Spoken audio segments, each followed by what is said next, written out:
Hello, everybody. It's Aurora here again. Welcome back to the reading of the Silmarillion. I've managed to change my setup and borrow my husband's much better microphone than my headphones, so hopefully this is working. So last night we read chapter 1, which was the Anulindale, and now we move on to the beginning of the second part, the VALAQUENTA, and this is all about a little more in depth about who went down to Earth, basically. VALAQUENTA, account of the Valar and Maiar according to the law of the Eldar. The Eldar are the elves, by the way. Remember I said everybody has a zillion names. In the beginning, Eru, the One, who in the Elvish tongue is named Iluvatar, made the Ainur of his thought, and they made a great music before him. In this music the world was begun, for Iluvatar made visible the song of the Ainur, and they beheld it as light in the darkness. And many among them became enamoured of its beauty, and of its history, which they saw beginning and unfolding as in a vision. Therefore Iluvatar gave to their vision being, and set it amid the void, and the secret fire was sent to burn at the heart of the world, and it was called Ea. Then those of the Ainur who desired it arose and entered into the world at the beginning of time, and it was their task to achieve it, and by their labours to fulfil the vision which they had seen.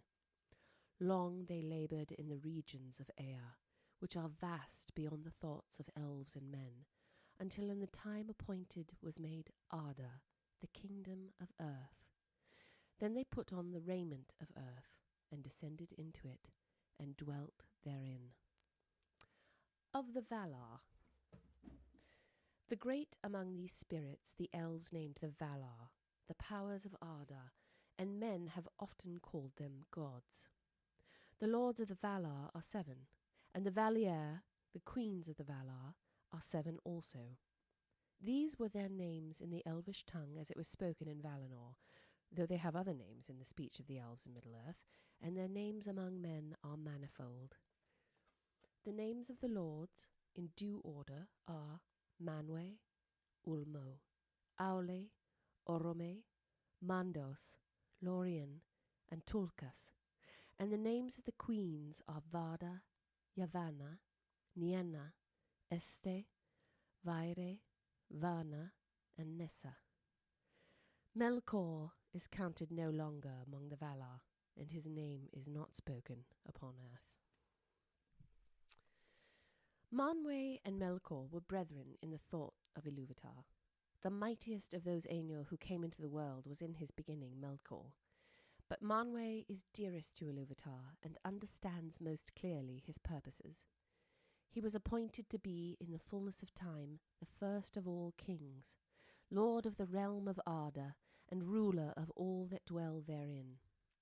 In Arda his delight is in the winds and the clouds, and in all the regions of the air, from the heights to the depths, from the utmost borders of the vale of Arda to the breezes that blow in the grass. Sulimo he is surnamed, lord of the breath of Arda. All swift birds, strong of wing, he loves, and they come and go at his bidding. With Manwe dwells Vada, Lady of the Stars, who knows all the regions of Ea. Too great is her beauty to be declared in the words of men or of elves, for the light of Iluvatar lives still in her face. In light is her power and her joy. Out of the deeps of Ea she came to the aid of Manwe, for Melkor she knew from before the making of the music, and rejected him, and he hated her, and feared her more than all others whom Eru made. Manwe and Vada are seldom parted, and they remain in Valinor. Their halls are above the everlasting snow, upon Oiolossi, the uttermost tower of Tanaquetil, tallest of all the mountains upon earth. When Manwe there ascends his throne and looks forth, if Vada is beside him, he sees further than all other eyes, through mist and through darkness, and over the leagues of the sea. And if Manwe is with her, Varda hears more clearly than all other ears the sound of voices that cry from east to west, from the hills and the valleys, and from the dark places that Melkor has made upon earth. Of all the great ones who dwell in this world, the elves hold Varda most in reverence and love. Elbereth they name her, and they call upon her name out of the shadows of Middle-earth, and uplift it in song at the rising of the stars. Ulmo is the Lord of Waters. He is alone. He dwells nowhere long, but moves as he will in all the deep waters above the earth or under the earth. He is next in might to Manwë, and before Valinor was made, he was closest to him in friendship. But thereafter he went seldom to the councils of the Valar, unless great matters were in debate. For he kept all ardour in his thought, and he has no need of any resting place. Moreover, he does not love to walk upon land, and will seldom clothe himself in a body after the manner of his peers. If the children of Eru beheld him, they were filled with a great dread, for the arising of the king of the sea was terrible, as a mounting wave that strides to the land, with dark helm foam-crested, and raiment of mail shimmering from silver down into shadows of green. The trumpets of Manwë are loud, but Ulmo's voice is as deep as the deeps of the ocean, which he only has seen. Nonetheless, Ulmo loves both elves and men, and never abandoned them, not even when they lay under the wrath of the Valar. At times he will come unseen to the shores of Middle-earth, or pass far inland up firths of the sea, and there make music upon his great horns, the Ulumuri, that are wrought of white shell, and those to whom that music comes hear it ever after in their hearts, and longing for the sea never leaves them again. But mostly Ulmo speaks to those who dwell in Middle-earth with voices that are heard only as the music of water. For all seas, lakes, rivers, fountains, and springs are in his government, so that the elves say that the spirit of Ulmo runs in all the veins of the world. Thus news comes to Ulmo, even in the deeps, of all the needs and griefs of Arda, which otherwise would be hidden from Manwë. Aule has might little less than Ulmo. His lordship is over all the substances of which Arda is made. In the beginning he wrought much in fellowship with Manwë and Ulmo, and the fashioning of all lands was his labour. He is a smith, and a master of all crafts, and he delights in works of skill, however small, as much as in the mighty building of old. His are the gems that lie deep in the earth, and the gold that is fair in the hand, no less than the walls of the mountains and the basins of the sea. The Noldor learned most of him, and he was ever their friend. Melkor was jealous of him, for Aule was most like himself in thought and in powers, and there was long strife between them, in which Melkor ever marred or undid the works of Aule, and Aule grew weary in repairing the tumults and disorders of Melkor. Both also desired to make things of their own that should be new and unthought of by others, and delighted in the praise of their skill. But Aule remained faithful to Eru, and submitted all that he did to his will, and he did not envy the works of others, but sought and gave counsel, whereas Melkor spent his spirit in envy and hate, until at last he could make nothing save in mockery of the thought of others, and all their works he destroyed if he could. The spouse of Aule is Yavanna, the giver of fruits. She is the lover of all things that grow in the earth, and all their countless forms she holds in her mind, from the trees like towers in forests long ago, to the moss upon stones, or the small and secret things in the mould. In reverence, Yavanna is next to Varda among the queens of the Valar. In the form of a woman she is tall, robed in green, but at times she takes other shapes. Some there are who have seen her standing like a tree under heaven, crowned with the sun, and from all its branches there spilled a golden dew upon the barren earth, and it grew green with corn, but the roots of the tree were in the waters of Ulmo, and the winds of Manwë spoke in its leaves. Kementari, Queen of the Earth, she is surnamed in the Eldaran tongue. The Fianturi, Masters of Spirits, are brethren, and they are called most often Mandos and Lorien. Yet these are rightly the names of the places of their dwelling, and their true names are Namo and Irmo. Namo the Elder dwells in Mandos, which is westward in Valinor. He is the keeper of the houses of the dead, and the summoner of the spirits of the slain. He forgets nothing, and he knows all things that shall be, save only those that lie still in the freedom of Ilúvatar. He is the doomsman of the Valar, but he pronounces his dooms and his judgments only at the bidding of Manwë.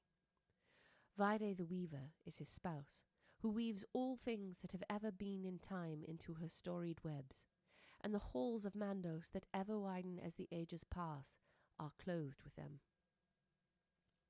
Irmo the Younger is the master of visions and dreams. In Lorien are his gardens in the land of the Valar, and they are the fairest of all places in the world, filled with many spirits. Este the Gentle, healer of hurts and of weariness, is his spouse. Grey is her raiment, and rest is her gift.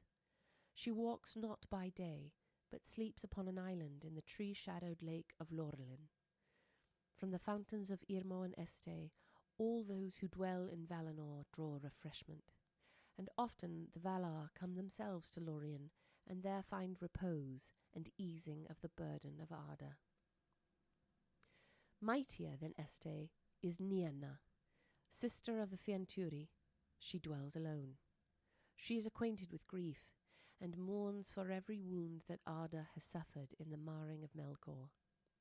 So great was her sorrow, as the music unfolded, that her song turned to lamentation long before its end, and the sound of mourning was woven into the themes of the world before it began. But she does not weep for herself, and those who hearken to her learn pity and endurance and hope. Her halls are west of west, upon the borders of the world, and she comes seldom to the city of Valamar, where all is glad. She goes rather to the halls of Mandos, which are near to her own, and all those who wait in Mandos cry to her, for she brings strength to the spirit and turns sorrow to wisdom. The windows of her house look outward from the walls of the world. Greatest in strength and deeds of prowess is Tulkas, who is surnamed Astaldo the Valiant. He came last to Arda to aid the Valar in the first battles with Melkor. He delights in wrestling and in contests of strength, and he rides no steed, for he can outrun all things that go on feet, and he is tireless. His hair and beard are golden, and his flesh ruddy. His weapons are his hands. He has little heed for either the past or the future, and is of no avail as a counsellor, but is a hardy friend. His spouse is Nessa, the sister of Orome, and she also is lithe and fleet-footed. Deer she loves, and they follow her train whenever she goes in the wild, but she can outrun them, swift as an arrow with the wind in her hair. In dancing she delights, and she dances in Valinor on lawns of never-fading green. Orome is a mighty lord. If he is less strong than Tulkas, he is more dreadful in anger. Whereas Tulkas laughs ever, in sport or in war, and even in the face of Melkor he laughed in battles before the elves were born. Orome loved the lands of Middle-earth, and he left them unwillingly, and came last to Valinor. And often of old he passed back east over the mountains, and returned with his host to the hills and the plains. He is a hunter of monsters and fell beasts, and he delights in horses and in hounds, and all trees he loves, for which reason he is called Alderon, and by the Sindar, Tauron, the lord of the forests. Nehar is the name of his horse, white in the sun and shining silver at night.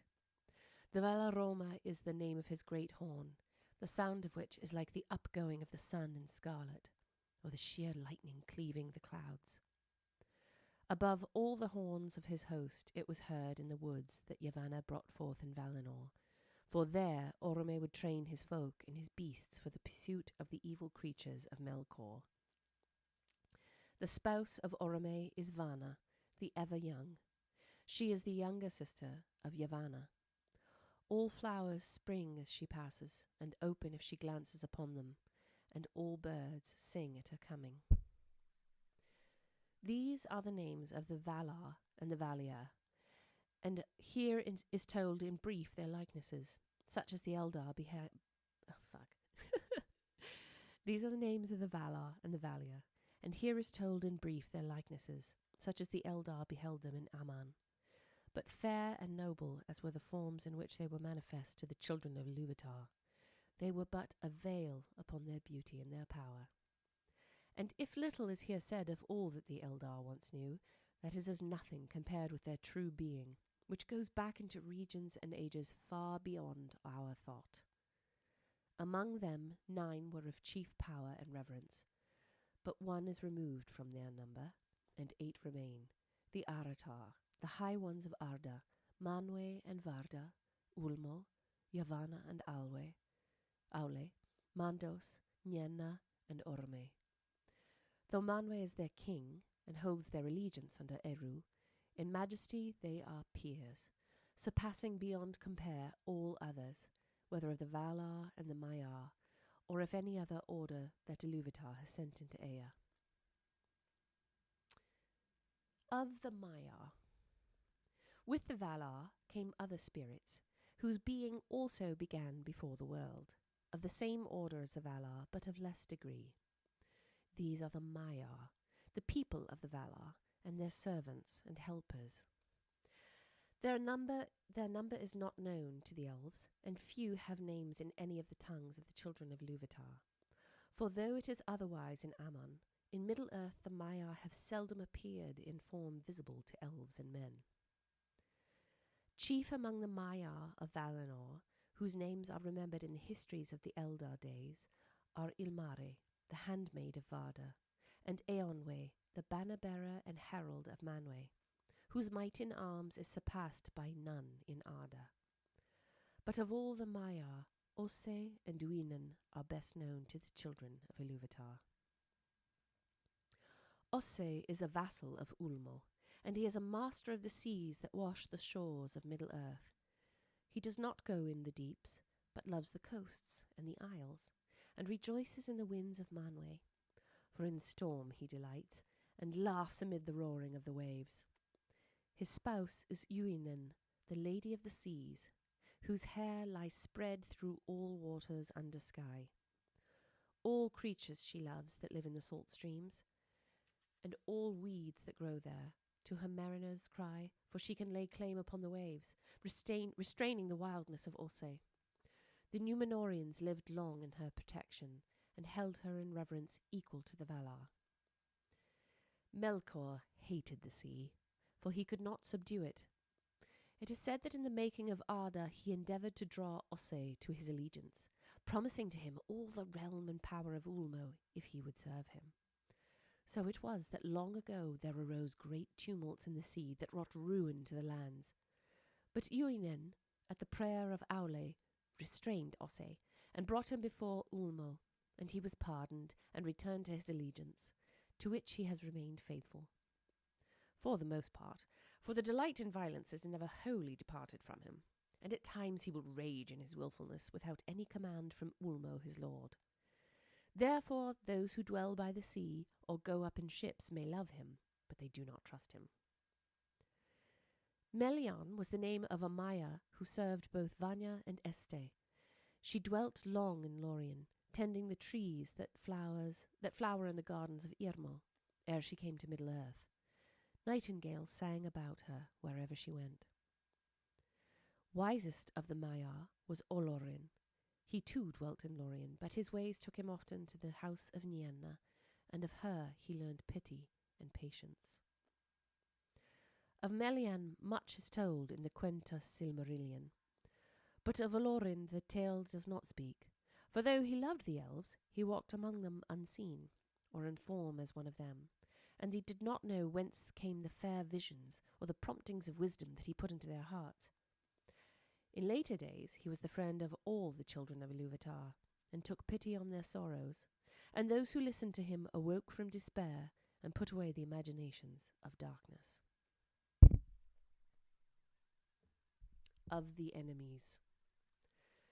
Last of all is set the name of Melkor, he who arises in might. But that name he has forfeited, and the Noldor, who among the elves suffered most from his malice, will not utter it, and they name him Morgoth, the dark enemy of the world. Great might was given to him by Iluvatar, and he was coeval with Manwë.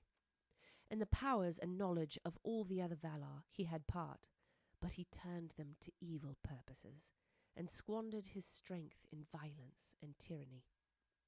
For he coveted Arda, and all that was in it, desiring the kingship of Manwë and the dominion over the realms of his peers. From splendour he fell through arrogance to contempt for all things, save himself, a spirit wasteful and pitiless. Understanding, he turned to subtlety in perverting to his own will all that he could use, until he became a liar without shame. He began with the desire of light, but when he could not possess it for himself alone, he descended through fire and wrath into a great burning, down into darkness. And darkness he used most in his evil works upon Arda, and filled it with fear for all living things. Yet so great was the power of his uprising, that in ages forgotten he contended with Manwë and all the Valar, and through long years in Arda held dominion over most of the lands of the earth. But he was not alone.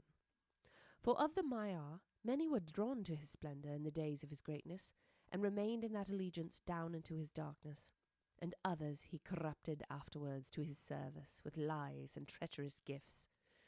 Dreadful among those spirits were the Valaraukar, the scourges of fire that in Middle-earth were called the Balrogs, demons of terror. Among those of his servants that have names, the greatest was that spirit whom the Eldar called Sauron, or Gothar the Cruel. In his beginning he was the Maiar of Aule, and he remained mighty in the lore of that people. And all the deeds of Melkor the Morgoth upon Arda, in his vast works and in the deceits of his cunning, Sauron had a part, and was only less evil than his master in that for long he served another and not himself. But in after years he rose like a shadow of Morgoth and a ghost of his malice, and walked behind him on the same ruinous path down into the void. Here ends the VALAQUENTA. It even says that right there. So that's chapter 2. There's no story there, really. It's mostly just kind of a setting out of all the characters. And it's so necessary. You'll be going back to that because there's a lot of... there's the Valar. Remember, there's oh, God. So there's the one god who made the top tier of gods, and that's the Valar. And there's 14 of them that came to Earth. Manwë, Ulmo, Aule... Varda, it's a lot to remember. They're the gods of all the things. And then Melkor was one of them, but has been since kicked out. Then there's kind of like a lesser tier of equally immortal beings that are the Maiar. And Sauron is a Maiar. The Balrogs are Maiars.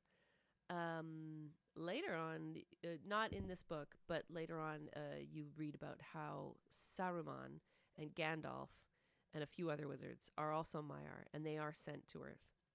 So that's why Gandalf is so powerful, but also why the Balrog is equally, can best him almost, pretty much, because they're kind of equal. So there you have it. All those big characters who came down from the outside the universe into the space where the universe, they made the universe, then within the universe they made Earth, all the stuff. Notice there's, even back in whatever year he wrote this, Melkor loved Varda and she rejected him, so he got super angry, and that was part of his fall. It's just like this constant, like, oh, she rejected him, so he had to become evil. Such a classic storyline motivation. And then there's also, I believe that's the one time they mentioned Gandalf, who there's that one Valar who turns sorrow into wisdom. She's quite lovely. There's lots to learn about them. I highly recommend, if you are reading the book, having a bit of a guide, having the indexes open, or like an open laptop with a line to a really good web page that explains them, because it's a lot to remember. And like I said, they all have multiple names. Good luck. This is great. Thanks for dealing with my wandering accent. After a while, my mouth gets sore from talking like an English person, or my version of an English person. Hope it worked for you. I quite enjoy this book. I'm totally ready to just keep nerding out, and thanks for listening.